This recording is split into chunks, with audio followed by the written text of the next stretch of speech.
রাজধানীর এবার কেয়ার হাসপাতালে চিকিৎসাধীন গুরুতর অসুস্থ বিএনপি চেয়ারপারসন বেগম খালেদা জিয়ার শারীরিক অবস্থা স্থিতিশীল রয়েছে।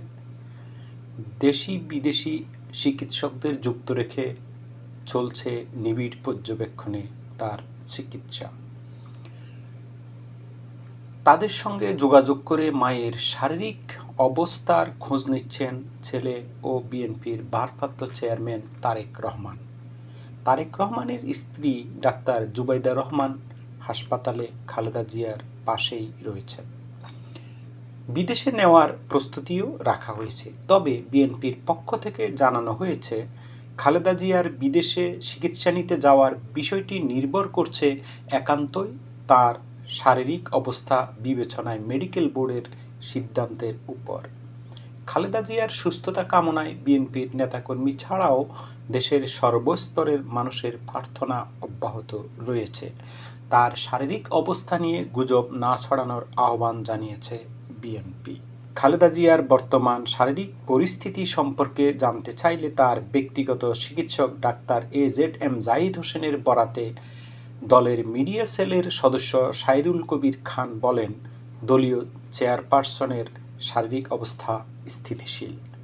খালেদা জিয়াকে দেখতে জুবাইদা রহমান সোমবার বিকেল ৩টা ৩৩ এবার কেয়ার হাসপাতালে পৌঁছান।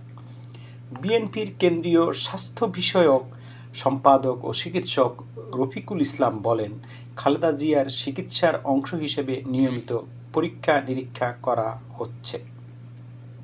ডাক্তার জুবাইদা রহমান চিকিৎসক দলের সঙ্গে যুক্ত হয়ে নেত্রীর চিকিৎসার বিষয়টি দেখভাল করছেন। এর আগে খালেদা জিয়ার ব্যক্তিগত চিকিৎসক ডাক্তার AZM জাহিদ হোসেন বলেছেন, দলীয় চেয়ারপারসন বেগম খালেদা জিয়ার চিকিৎসাকেন্দ্রিক নিরাপত্তার বিষয়টি এখন প্রাধান্য পাচ্ছে। চিকিৎসার দায়িত্বে থাকা দেশি বিদেশি চিকিৎসকরাও খালেদা জিয়ার শারীরিক অবস্থার উপর সবচেয়ে বেশি গুরুত্ব দিচ্ছেন। তাই যখনই মেডিকেল বোর্ড মনে করবে তিনি সেফলি ফ্লাই করতে পারবেন, তখনই তাকে বিদেশে নেওয়া হবে।